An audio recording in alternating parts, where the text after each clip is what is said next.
Yeah, an That elite man, motor that man. man moves every Exactly. play. Exactly. I mean, he's always chasing plays. I mean, he's always going, giving everything he's got. And I think that, like you said, that's probably one thing that Ron Rivera and co looked at and said, yeah, we want this guy as that glue guy in our defensive rotation for sure. So, what Antonio Gibson has done to this point, he hasn't quite been that lead back that they wanted to be. And I think a big reason for that is because he lacks the natural vision, the natural instincts, right? He's got the athletic traits. He's a bowling ball in space, but he might be better served as in a more versatile role moving on. So I'd love them to get him a little more receiving reps, move him out in motion a little bit. And I do think that Brian Robinson is a player who enables you to do that.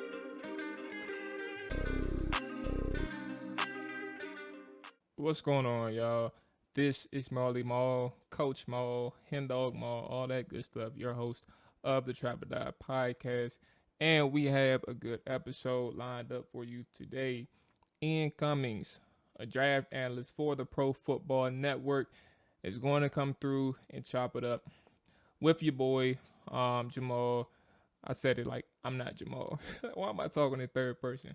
But he came through to chop it up with me to break down the draft picks for the Washington Commanders, the inaugural draft class for the Washington Commanders of this year. So it was a really good conversation. I love talking this type of science, these type of breakdowns with the picks, man.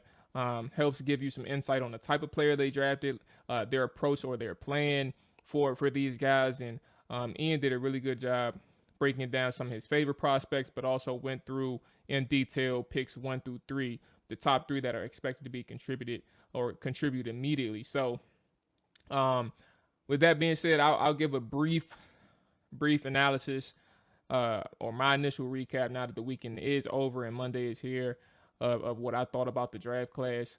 And for me, if I had to give a grade on it, I'm thinking C plus. I'm thinking B minus for me. And I think one of the things that people need to understand when you talk about draft grades or grades in general, people forget a C is a passing grade. A C minus is a passing grade. So sometimes when people get upset that the draft class or the grade from the public or the national media or anything like that wasn't an A, well, guess what? It doesn't have to be an A to get a passing class. You have to understand why they picked them, where they picked them, but also they can be wrong, right? They can be wrong.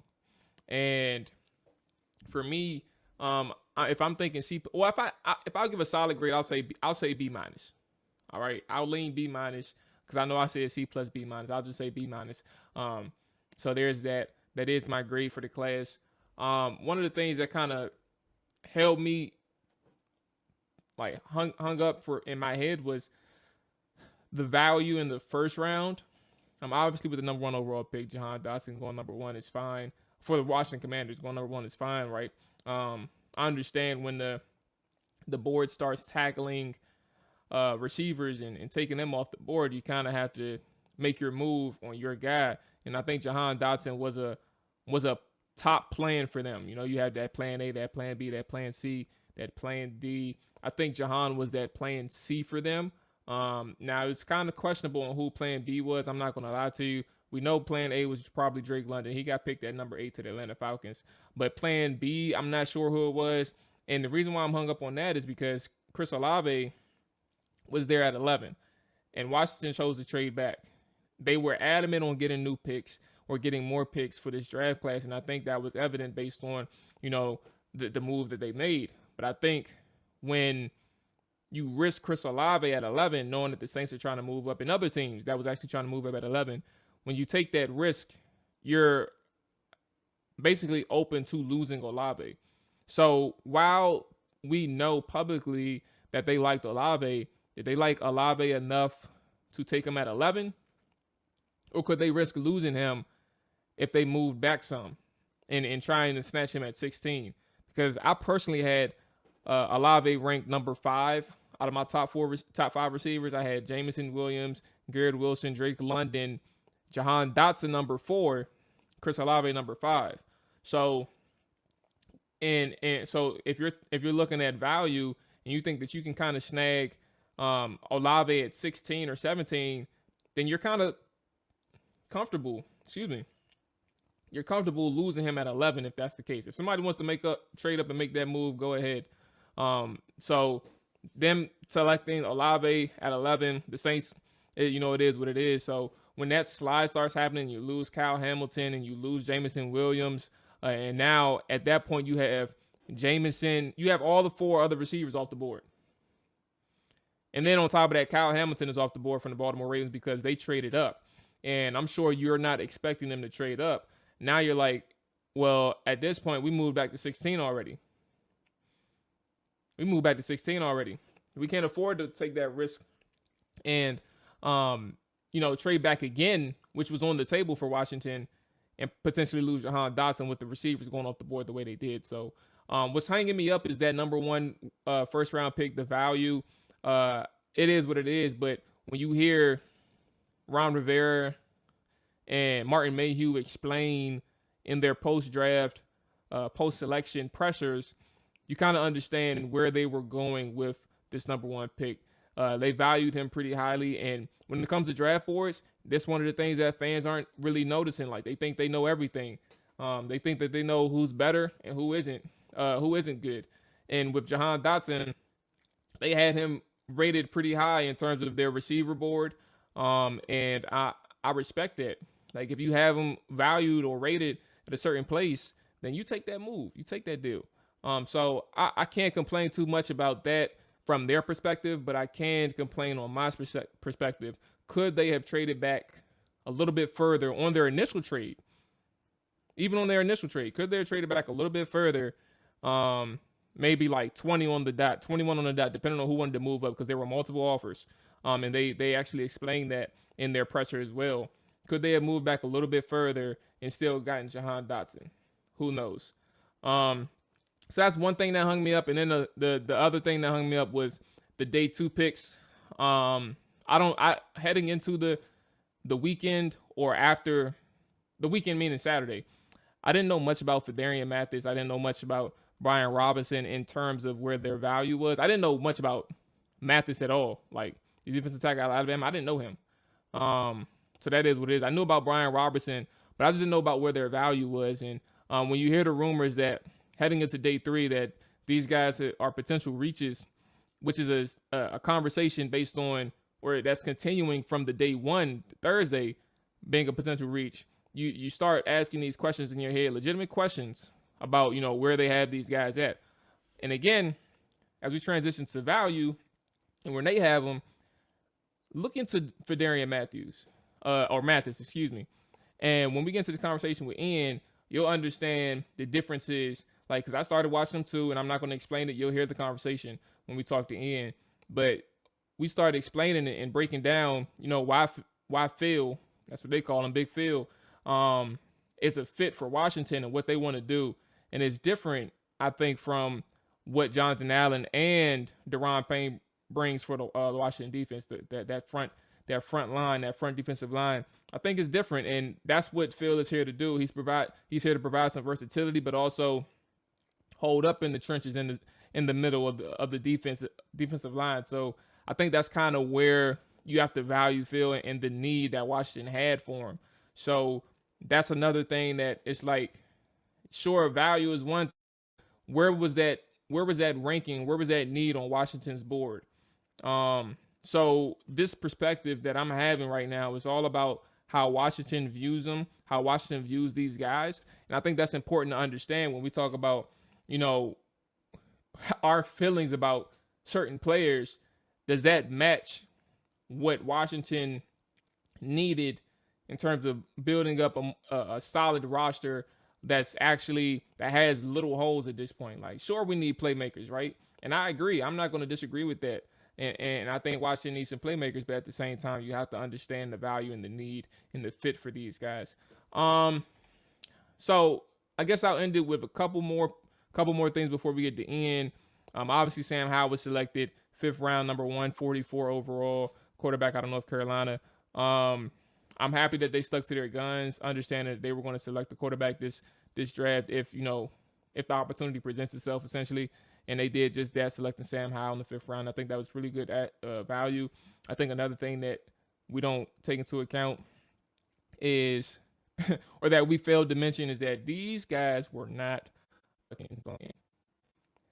The NFL, not the the people that's not involved with the NFL that are scouts or has those reputations, including myself. I've had opinions on quarterbacks like Malik Willis. I thought he can go in the first round.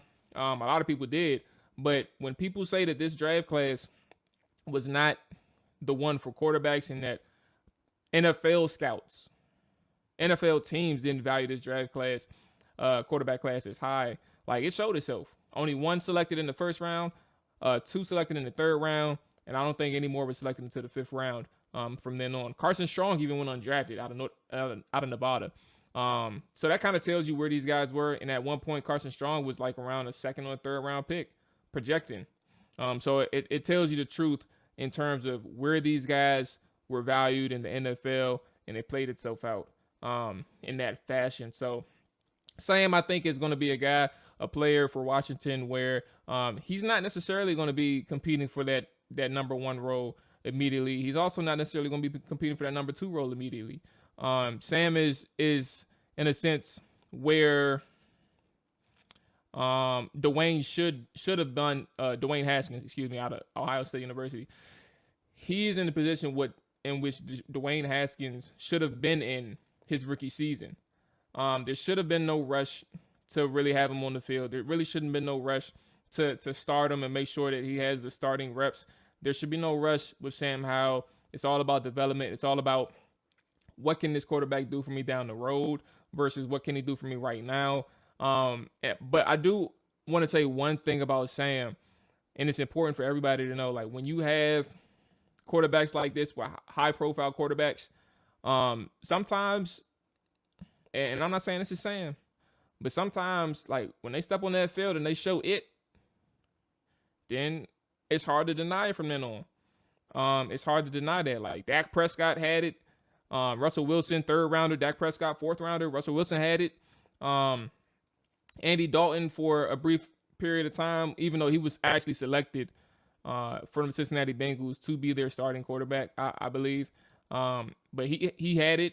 Other people that's not off the top of my head right now, they had it. And that's kind of where I'm going with Sam Howell. Like, if you know that this guy's a hooper, if you know that he's a baller, it's not going to take long to show itself like that. But in terms of development and stuff like that, I just think there's not going to be any pressure on Sam Howell. So he may go out there and ball out early on, but I don't think there's going to be pressure from the coaching staff or anything to have him ready by week 1. Nah. They're going to take their time with Sam Howell. And who knows what that molds into. And that's the main thing with this situation right here. There's a couple other guys that I'm interested in, but I have little opinions on, like Cole Turner. Ian talks about Cole Turner for us. I like what he had, or what he could bring to the offense. His receiving background is impressive. I'll save the analysis for when Ian talks about him, and the same thing with Percy Butler. His athleticism is interesting for Washington, and his versatility from the secondary standpoint. Shout out to Ian though, because Ian did not mention, when he broke down Percy, the Buffalo nickel. He didn't say it at all, but he broke it down, and you'll be able to hear it. I would love for people to be able to hear it when he talks about what Percy can do for a team. But shout out to him, man, because that term is just so overused in the Washington community. And I'm shout out to Ian for not using it. Plain and simple. So with that being said, like I said, it was a really good episode. You got to learn a little bit about these players in depth in terms of their game versus overall surface level opinion. He broke it down in detail, man. So let's go ahead and get to the interview. Appreciate y'all for watching. Don't forget to like, subscribe, rate, however you are watching and however you are listening. Goes a long way, man, and we're trying to build this thing up for all that. And lastly, if you haven't listened to the interviews from the former players, current players, alumni, all that stuff, it is up on our YouTube channel. It is up on the podcast, so make sure you take a look at that. Excellent interviews, great conversations, man. So that being said, I'm out of here. Y'all enjoy y'all day. Enjoy y'all night whenever you're watching, whenever you're listening. Ian Cummings at PFN up now. And right now on the Drop or Die podcast, we got the good man Ian Cummings of the Pro Football Network, draft analyst, the Pro Football Network. I mean, look, they got a ton of things going on over there. So I'm gonna just say PFN.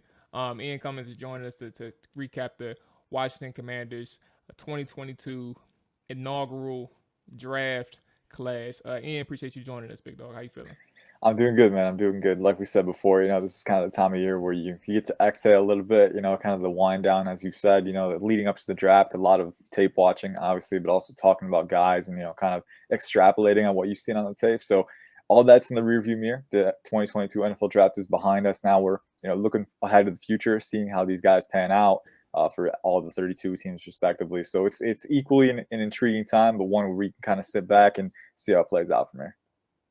Absolutely. Look, like you said, this is the easy part right now, man. So with that being said, let's go ahead and get into the Commander draft class. I think the bigger part to start things off is I guess we can start macro. What is your grade if you had to give a grade based on how they went and maneuvered throughout this draft? What's the kind of grade that you would give the Commanders for the Yeah. 2022 draft class? Yeah, so off the top of my head, and when I first looked at it, probably a C plus or something. I wasn't quite as high. I'm warming up to it a little bit now, and part of that is I didn't get a chance to do a deep dive on guys like Percy Butler beforehand, but looking at him now, there are some intriguing traits there for sure. So I probably up to a B minus again.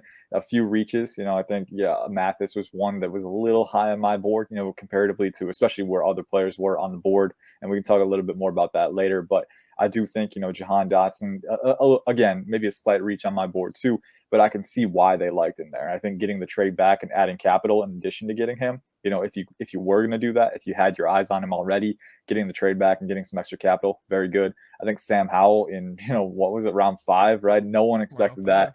five. No one expected that before the NFL draft. And I do think, I didn't have a top round grade on him. I thought he was more of a day 2 guy for me. So, but getting him in that range, day 3 is a guy who could have potential starter upside for you. Getting him in that QB room is pretty valuable. And then, some other picks as well. I think Cole Turner was a pretty decent value add late. So I'm going to go with B minus. Again, there were some reaches here and there, but overall, I do think that they hit a lot of the needs. They addressed a lot of what they wanted to do. I loved B Rob at the end of round 3. I thought that was a pretty good value pick, and he was my RB3, so I like that pick a lot, and I think that he can contribute for them right away. But not a home run, but I think a draft that could provide utility for you. So before we circle back to like their strategy, I want to get to know a little bit more about you and maybe even PFN to some extent. Now, when leading up to the draft, do do you or PFN like work together to set a draft board or anything, or is that draft board for you a personal one that you developed based on the people that you've watched? Like how does the draft board get set for you? And if PFN is involved, how does it get set for the whole organization? Yeah, so I appreciate how we do it and the fact that there is a little bit of autonomy, like there's not a specific grading scale that we had to stick to, like a company grading scale. You can kind of mix it up like how you want to do it, which I appreciate because, I think every evaluator has everyone has like a little different way of Yep. evaluating and kind of grading these prospects. So, kind of seeing it through the lens of a few different analysts can be very valuable. So they do let us be autonomous in how we grade and rank our players. They did put together a composite big board, so where we provide our rankings, then they'd average it out, find out who, the consensus big board, who's at the top, who's at the bottom. So at the end of the day, they do pull together all the different grading scales and big boards and kind of create this consensus big board. But as far as my level, I'm not restricted to anything. It's not very stringent. You can do really whatever you want to do that you feel helps you convey the value of the class effectively, the most effective way in your eyes, what makes you most comfortable. So I appreciate it in that, for me, I've got a grading scale that I was working on this past cycle. So I got to employ that a little bit in my rankings, just kind of what do I value at each position? How do they score there? And where does that put them on the board, right? So, you have some autonomy, some freedom to do what you want. They do pull the rankings at the end of the day, but you're not restricted to doing anything. And that's one thing I really like because this past cycle for me especially was big for, kind of not, you never want to just be contrarian just to be contrarian. But in the draft cycle, there is this, this implicit bias where, you're seeing different opinions and that can sway you and kind of steer you into a certain direction. I wanted to try and stay as independent as possible this year, and I think that the structure of PFN helped me do that. Yeah, I like what you just said. The last part. I try to stay as independent as possible because I think one of the things when people, like for example, you say that you're about to start watching a person online, like you just put it out there, like I can't wait to start watching X Y Z, and then you have that one person come in, and this is not necessarily a specific history thing, but just that one person to come in and they'll drop their opinions on people, and while you're interested in watching that person, you don't really care, like not in a negative way, but you don't really care to hear the outside noise. You're just making sure that you're excited to watch that player, but also you want to make sure that you get the best knowledge as possible from your standpoint. And once you're done your analysis, like for me, once I do my analysis, I do look to people that I respect, just to see if there's anything that I may be missing, that they can pick up from a more professional standpoint or something like that. But outside of that, like it's all about your independence, and sticking to what you know based on what you've seen on film. So that's some good insight. And I think the reason why I asked that, I think it is the reason why I asked that. The reason why I asked that is because you did mention some reaches, and Phil Mathis on day 2, Fedarian Mathis.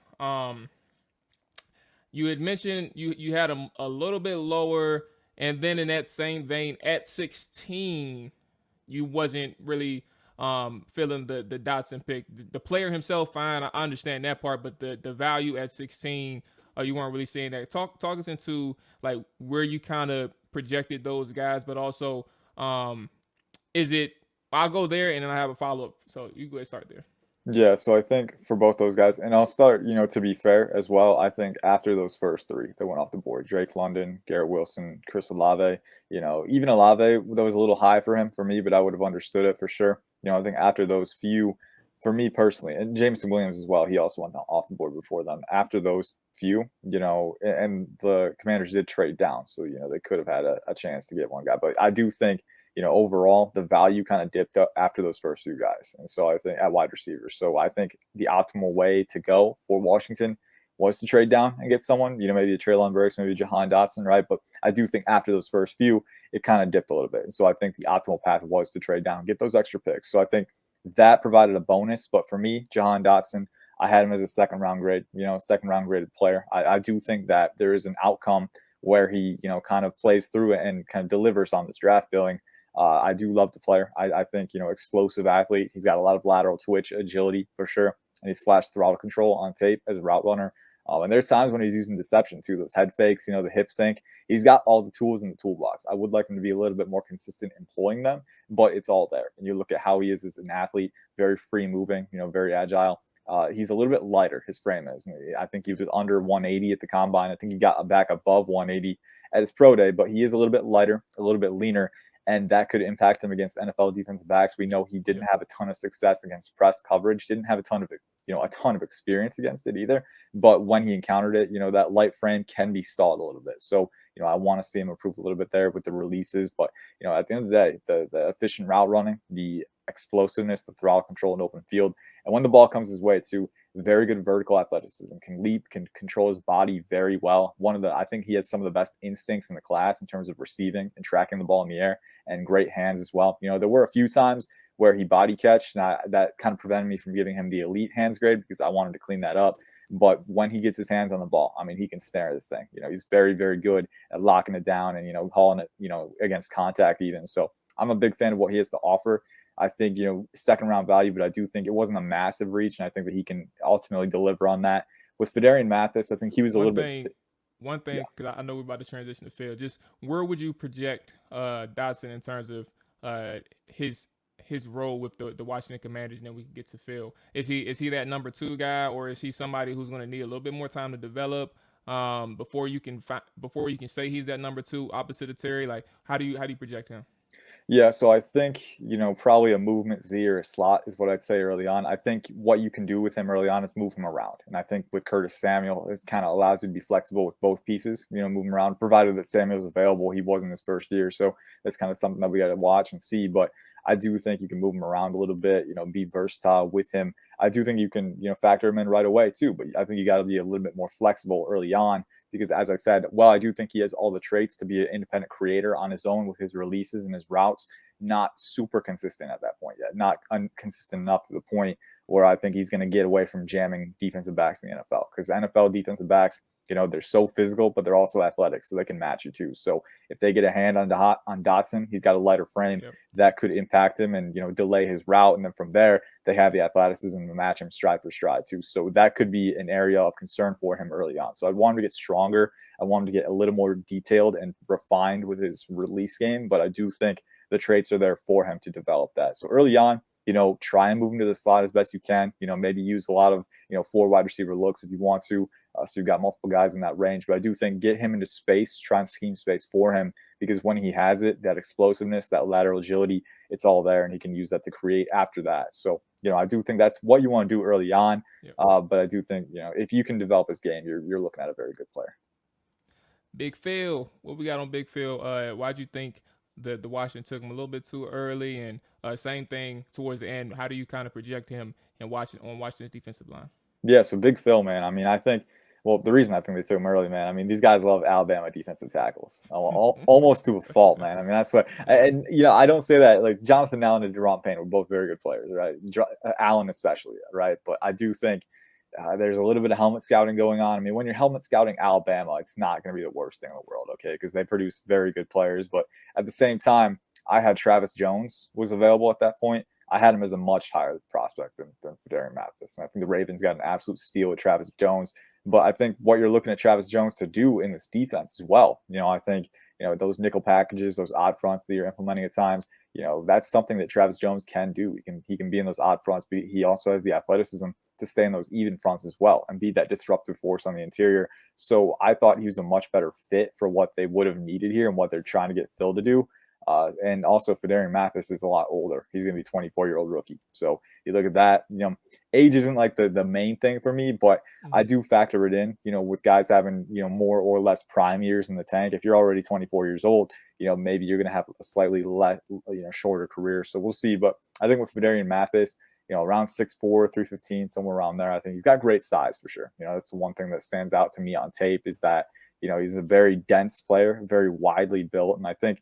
If I can pull up his measurements here, he had 6'4", 310, 34.5-inch arms, over 34.5-inch. So very good length as well. And we see that he can club guys. He's got very violent extensions, violent hands. He's very active, hyperactive as a mover, high motor guy. I mean, this is a guy who's giving 100% effort on every snap. And I think that's probably another thing that won over That's the an elite Commanders. motor. Yeah, an elite motor, That man. man moves every Exactly. play. Exactly. I mean, he's always chasing plays. I mean, he's always going, giving everything he's got. And I think that, like you said, that's probably one thing that Ron Rivera and co looked at and said, yeah, we want this guy as that glue guy in our defensive rotation for sure. So I can see that as well. I think, he's a good athlete too. I won't say he's an elite athlete, but he's got good burst off the line. He's got enough lateral agility. I do think he's pretty stiff there when he needs to recover. So that's one thing, I think with Travis Jones, you look at him, he's stacking lateral moves, at his size very smoothly. With Fedarian Mathis, not quite as smooth, but he's got the straight line, enough straight line burst and really good power capacity with his length. And he's shown that he can use hand moves too. He's got that bull rip in his arsenal. He's got a few combos that he can use, at his advanced age. And we saw him use that at Alabama this past year. So with Fedarian Mathis, I think you're getting a pretty good run defender. I wouldn't want him two gapping right away, but in Washington's scheme, you're probably more often one gapping with those even fronts. So, I can see him being a pretty solid player in that role. Alongside Payne and Allen. But at the same time, he's got some pass rushing utility. Again, I just think, for me, probably I had him as a late day 2 guy, maybe early round 3, early round 4, but late day 2 is where I would have been like, yeah, all right, this is good value, especially if you have a good fit for him. I think round 2 is pretty early, especially with Travis Jones on the board. I think that's the biggest thing for me. Travis Jones, in my opinion, was a high level player with more upside and a younger player as well. And they took Fedarian Mathis. So I think, he'll fit. He'll be a solid glue guy. I just, the upside, the ceiling is a little bit concerning for me. But again, I think he's got a high floor and a good enough ceiling where he can be a contributor somewhere down the line. two follow-ups on Mathis. The first one being his pass rush skills. Now a lot of people, and it's a reason why we've had this is our second conversation, at least on the podcast. But the reason why I like talking to you about these type of things and like the science of football, um, a lot of people look at the sack numbers and say like 9.5. Oh, he has no problem get to the quarterback. Um, sure, he gets to the quarterback, but I think some things that there's a nuanced discussion like how does he get to the quarterback, what type of sacks did he have, all those things. Now I'm not knocking his effort. Like there was some effort sacks in there. There was some actual ones where he won with his rush plan. But I think, and I want to get your opinion on this. What I think so far, I'm 4 games in. I think what he lacks is the counter moves, and that's what kind of stalemates him when he has that initial rush plan that doesn't work. It's all but a wrap for him. So that's kind of where I feel like when people say that he's not the best of a pass rusher, sometimes if use of hands get him in trouble because he's not consistently moving. They're not consistently active, and when that rush plan deteriorates, now he's just stalemating with a long arm or trying to get back there with a bull rush, and sometimes it's just too late, or sometimes it's just not effective because the offensive lineman already won. So the first thing before I get to the next one was your opinion on why people are saying he lacks the pass rush skills when the numbers say he has 9.5 sacks. Yeah, and I think it's probably for the reason that you just provided, right? I mean, I think that, the initial pass rush, especially, like he's shown that he can use violent hands right off the snap again, enough burst, really good length. But I think, like you said, the counter game, like the extensive counter game, right? Like if you need to divert course, I think part of that is because he's a little stiff, right? Like I don't think he is, he's not a liability there.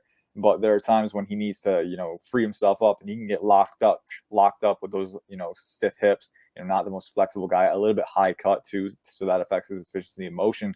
And I think that those, slight athletic limitations can be enough to kind of put him at a disadvantage when he's trying to disengage blocks and trying to deconstruct and stack off that first move if he doesn't succeed on that first move. So I look at that, and that to me is something that could impede him at the next level. But the hands can be a little bit better. There's always a little bit room for refinement, and I think that goes with Mathis as well. I think he's well on his way for sure, and he's shown that, especially off the snap, he's got an attacking mentality, which you love to see. Rarely comes without a plan, right? So you like that.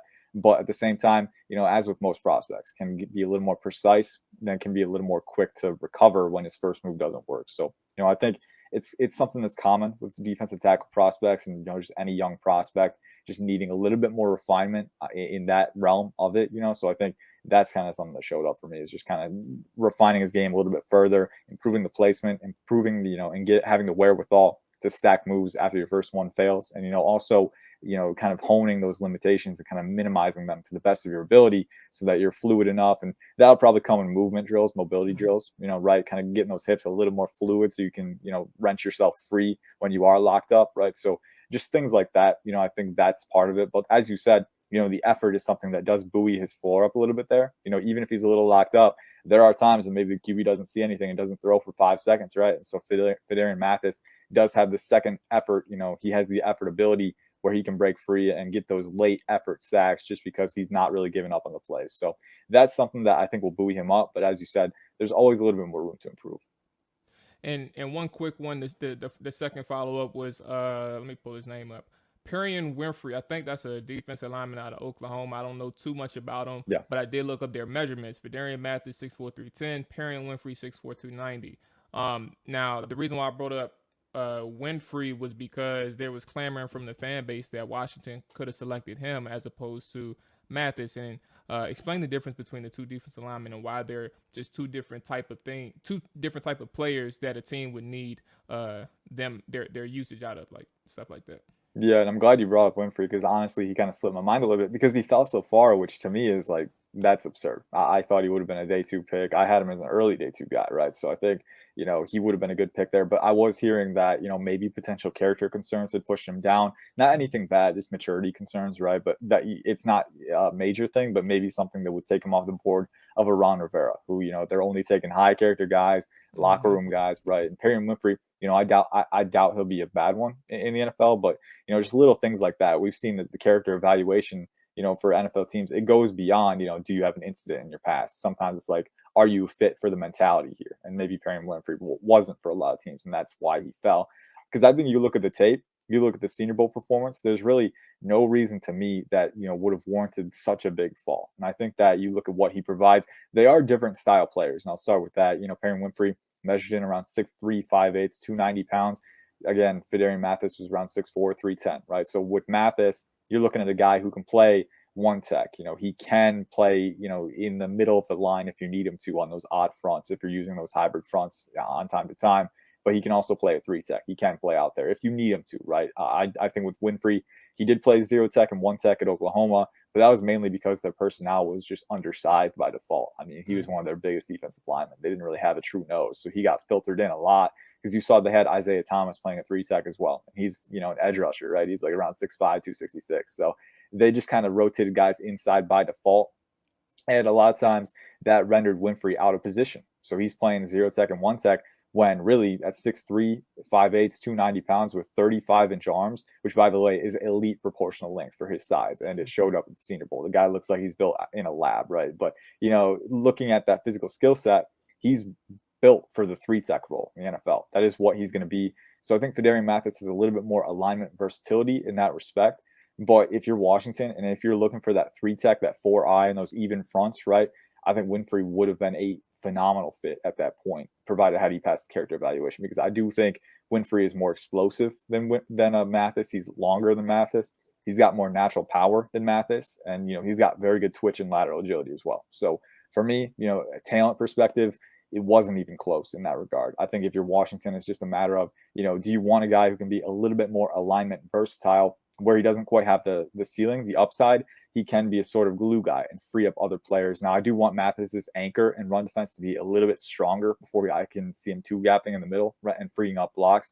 That said, I do think he translates a little bit better there than Winfrey does. Winfrey is really just your, he's your true three tech, and that's great. But if you're Washington, if you wanted a little bit more versatility, I can see why you went in a different direction. Now, value-wise, if you're looking for that three tech, that pass rushing menace, like because you lost Matt Ioannidis, you want that guy in the rotation again, I would have gone Winfrey, 99 times out of 100, because that's what he can do, and he can be elite at that. But with Mathis, versatility, high character guy, I understand it. Again, I wouldn't have taken him nearly that high, but I do understand it.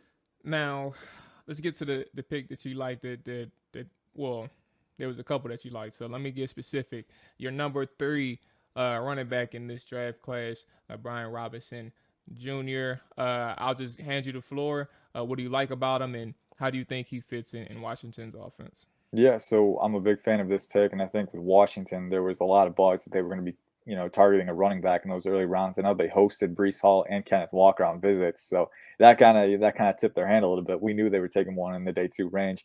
I'm never a big fan of taking running backs this early, just because, running backs are pretty, relative to other positions, a little more dependent on their surroundings, a little more replaceable, right? But looking at what Antonio Gibson has done to this point, he hasn't quite been that lead back that they wanted him to be. And I think a big reason for that is because he lacks the natural vision, the natural instincts, right? He's got the athletic traits. He's a bowling ball in space, but he might be better served as in a more versatile role moving on. So I'd love them to get him a little more receiving reps, move him out in motion a little bit.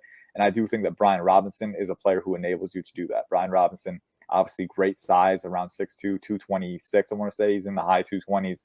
So he's got a dense frame, but also very compact. Looking at his tape, man, I think he's got pretty underrated athleticism too. I know he ran with a 4.53 at the NFL Combine. I think he had a 10-yard split in like the 80th percentile, right? So he's got some gear up. He can accelerate pretty quickly off of the initial stance. He's got very good footwork in the backfield. That's another thing that I noticed. Some guys kind of mosey into the back of the trenches, right? But I think Brian Robinson, every time he gets the ball, very good at resetting, kind of surveying his lanes and choosing where to go. Pretty nimble on his feet for a bigger guy, and he can hit the hole with force, man. He goes and he's gone. He's not quite an elite athletic profile, not quite elite explosiveness, but I think more than enough for what you're looking for him to do. Hits those holes with a lot of physicality and force. And in open field, man, he churns his legs through contact. Very good at finishing forward, finishing downhill each time. And he's got some limited creation capacity too. He's got some lateral agility, can make some quick cuts. So I really like the composite profile that Brian Robinson has. I don't think you're working with a quantifiably elite athlete, but I do think he's a very good athlete. And then you kind of couple on everything else that he has, the vision, the footwork behind the line, the patience to kind of survey your blocks, and then the decisiveness to carry through. Yeah, and then on top of that too, he's shown that he can receive out of the backfield. He's shown some body control, some ball tracking ability, and he's got some pass protection and chops too. He's a very physical pass protector. So I think if you're looking for a guy who can play on all 3 downs, be comfortable with him on that 3rd down if he's protecting the quarterback. But then if you want a guy on the early downs who can kind of just churn out those quick yards, get 4 to 5 gains consistently, but also when he does get into space, has enough burst to elongate that space, then I think Brian Robinson is your guy. He's a very complete running back. Some aspects of his game remind me of Le'Veon Bell a little bit, just the size, the patience. I think those are very good aspects. Do I think he's going to have that same career? Probably not. But I do think a very good player at this point to get into running back room, especially if, what are you looking for? You're looking for a true runner, a true running back who has the vision, the instincts, the physicality, and that's what Brian Robinson is. So I think he complements Gibson very well. He kind of makes up for what Gibson lacks, and he can be that every down running back as well. All right, so let's go get to some of these later round picks. So Washington selected, let me go through this list. Louisiana's Percy Butler, North Carolina's Sam Howell, Percy being the 4th round selection, Sam Howell being the 5th round, along with Nevada's tight end Cole Turner being the 5th rounder. And then after that, we had 2 7th round picks Washington had in Tulsa's Chris Paul and Oklahoma State cornerback Christian Holmes. You mentioned briefly Percy Butler and you mentioned Sam Howell in terms of value. I'll hand you the floor in terms of your late round picks. What were, if you had to give 2, 3 if you want to, but 2 of the later picks that were your favorites, who were they and why? Yeah, I'll get back to you on Christian Holmes. I actually haven't had a chance to watch him. That was a pretty interesting pick, but he's one guy that I've got circled now after the draft because, I saw his production. I think maybe a team's going to take him. Washington did. So that's one I'll circle back and watch him in depth and see what he has to offer. And I'll get back to you in a message or something because I'm very intrigued to see Let me know what they were seeing there. But I do think, Cole Turner, Chris Paul, Sam Howell, Percy Butler, all pretty solid picks in my opinion. I think, especially with Sam Howell, I'll start with him. I think it's logical to start with the quarterback here. That's what everyone gets drawn to. But Sam Howell was a guy, a lot of people were talking about if he didn't go round 1, it was probably going to go round 2, right? I mean, that's what all the mock drafts said. And then now he drops to round 5. I mean, are you kidding me? So I do think, part of me thinks that, and myself included, right?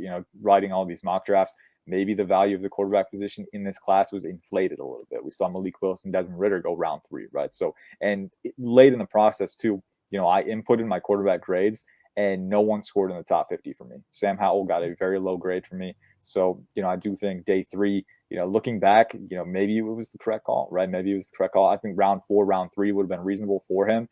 But round 5, looking at the tape, there's clearly things to improve. Now, there's an upside for sure. I think he's got a very good arm, not an elite arm. I don't think he's really elite in any area, and that may have contributed to him falling a little bit. I'm about to say, that's why he's in the 5th round. Exactly, right? So I think it is what it is, man. But I think looking at the tape, and one thing that sticks out to me too is the running ability. Like this guy, they relied on his running ability at North Carolina this past season. I don't think it's translatable. There's a difference between production on the ground and ability on the ground. Malik Willis, you look at how he produces on the ground. I think that's translatable. The elite short area athleticism, the explosiveness, the agility, the contact balance as well. With Sam Howell, he's dense, he's physical, he'll bull right over you.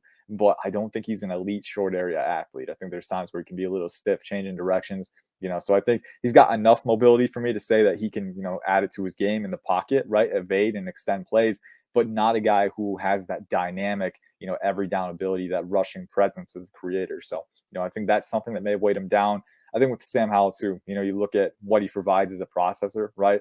There's times where there's flashes where he does go through his reads, but a lot of times he can lock onto that first read, not the full field progressor, not the full field vision that I would want from my quarterback right now. And then there's times too when he encounters pressure up the middle, he's very quick to drop his eyes and try and create. And again, he's not the type of athlete that's going to do that consistently at the NFL level. So I look at Sam Howell, mentally, from a field vision standpoint and also from a mechanical standpoint. There's times when, a big thing that he does, and a lot of quarterbacks in this class do actually. It's kind of interesting, that a lot of quarterbacks have this issue, but on his release, he'll drop that back foot. And what that does is that can tug his front shoulder up. and then you're sailing those passes wide, because if that front shoulder gets tugged up, maybe you're missing high a lot. We saw that on tape where sometimes he pushes it just a little bit too far because that back foot is dipping down, tugging that shoulder up and forcing him to overthrow. So I'd like him to keep those shoulders level a little bit more often, refine that footwork a little bit. But looking at what he does have, the physical traits, he's got enough arm talent for sure. I think in terms of arm strength, probably a top 3 arm in the class, right? Not an elite arm, right? But I do think more than enough to be an NFL starter and mobile enough to create, in the pocket. Again, not going to be that guy who's an elite rushing threat, but enough mobility to work with as a quarterback. So I think those two traits, and then the competitive toughness as well, enough to bank on in round 5. I think, looking at where he was mocked, that's phenomenal value. So Sam Howell, I think getting him in that QB room, it's tough because, I know they're saying they told Carson Wentz about it. Like, if you need to tell your quarterback that you're taking a guy in round 5, that's a little bit of an issue, right? But I do think it's good for Washington that they at least have 2 guys, in Wentz and Howell, who do have, a little bit of upside. Wentz, in my opinion, is probably what he is right now. I'm not super optimistic about that, but that's why getting Howell in round 5 is a very cost-effective move that could help you in the future. So moving on to other guys.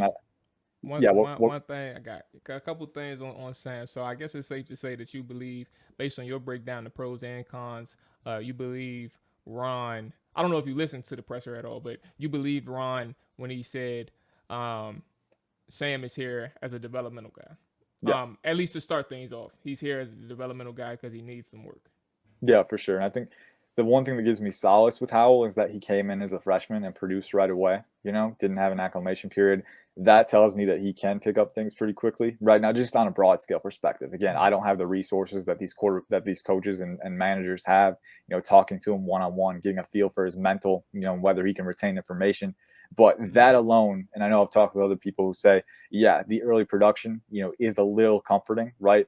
But at the same time, you look at the tape right now, there are things that would probably be of major detriment to him if he were to start early on in his career. So, the mechanics, the field vision, the decision-making can be very spotty at times too, especially when he's pressured. He either drops his eyes or he tries to force it into a tight window, maybe a little late sometimes. We've seen, that he locks onto that first progression, can be late to progress onto his next read. So, there's a lot of things to work on for sure. I think he landed in the right situation. Being able to have time to develop is a big thing. And I think with Ron Rivera, you're looking at him as that developmental guy because you don't know how long Carson Wentz is going to be here. He's got that out in his contract next year. He's not going to be around for super long if he's not progressing, right? So it's a good insurance plan, and I think that's ultimately a good thing to have in your quarterback room, and especially in round 5 for a guy who consistently was mocked in day 2. You're playing the value pretty well there. All right. Last thing, your number 2, or if you have number 3, some of the later round prospects that Washington selected over the weekend, who you got? So my number 2 one would be, probably say Chris Paul and Percy Butler. I think Cole Turner is interesting. He's got great size for sure. He's a very tall weapon. I don't love him. I like him in that range, especially. I think getting value there is good. And with before you continue, just because there are a lot of murmurs about Cole Turner. So just if you had to give one statement on why you said you like him but don't love him, if I'm not mistaken. Yeah, you like him but don't love him. Just give one statement on that, and then we can continue with the other two. Yeah, my bad, man. I roll so quickly with the words. You're but good. Yeah, so one statement: smooth athlete in space, very good size, not a great blocker. So if you need him to block on those running downs, not a great blocker. Really didn't show much effort at all at Nevada on that department. But a seam threat and a red zone threat, I love his ability there. So seam threat, red zone threat, not the most dynamic player, but has some utility. Moving on to Chris Paul, I think he's a fun player. I had the opportunity to interview him, and a very impressive guy. You can tell that he won over Washington with his character. I mean, he's a guy who was the captain at Tulsa, was actually the AAC's representative, all the athletes in the AAC. So, very impressive young man. And you can tell talking to him that he's a student of the game. He hones his craft consistently. Very good athlete, pretty good knee bend, very good proportional length too. The Senior Bowl was an interesting event for him that I think he really put his name on the map there. I think he can play right tackle.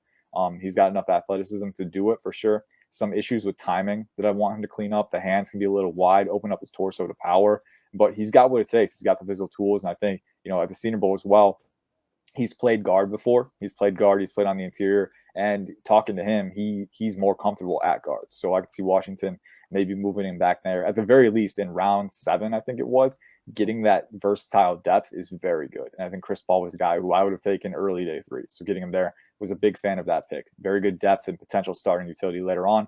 Percy Butler, again, I've seen a little bit of him. I got to circle back and do a deep dive on him. But after Washington picked him, I wanted to come back because he caught my eye last year. He was a guy who was making plays on the ball on the defensive side.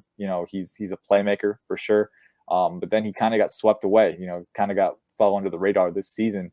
But looking at what he has to offer, and I think the biggest thing for me is the athletic tools. I think looking at his skill set, 6 foot, 194 pounds, arms near 32 inches, 4.36 speed, broad jump over 10 foot. This is a guy who's got explosiveness, visible acceleration on tape, but also very good long speed, enough range to make plays. Think, maybe not a single high guy, but too high, maybe move him into the big slot. He's got enough hit fluidity to work with. He processes pretty well. So he's an interesting one. I think, looking at his physical traits, he could complement Cameron Curl very well, in those too high looks. But at the same time, if you need him to move into the slot, we know that's something they were looking for this draft. I think he's a guy who's pretty intriguing in that sense, where he's fluid enough, he's efficient enough on his transitions, but explosive, fast, reads plays well, playmaker at the catch point. I think a lot of the traits that you look for, and I think he provides very good special teams value later on. He had some reps on special teams with Louisiana. I think that experience will help him, have an impact wherever he plays. So Percy Butler as well. It felt a little early to me when the pick was initially made, but thinking back on it, I do think there's upside there. Boom. There we have it. Incomers of PFN breaking down his perspective and his analysis of the Washington Commanders draft. And I appreciate you coming on. This is Plug Talk, man. Let the people know where they can find you, hear from you, and read your work, big dog. The floor is yours. Yes, sir. So you can find me at Ian_Cummings_9 on Twitter. Pro Football Network is at PFN365. Obviously, draft is over, but we're still working. We got, we're kind of recapping. We got grades up, and then at the same time, pretty soon here, we're going to pivot to 2023. I've got a watch list of 300 guys already that I'm excited to dive into. And then once we get going on that, just another cycle, man. It keeps going.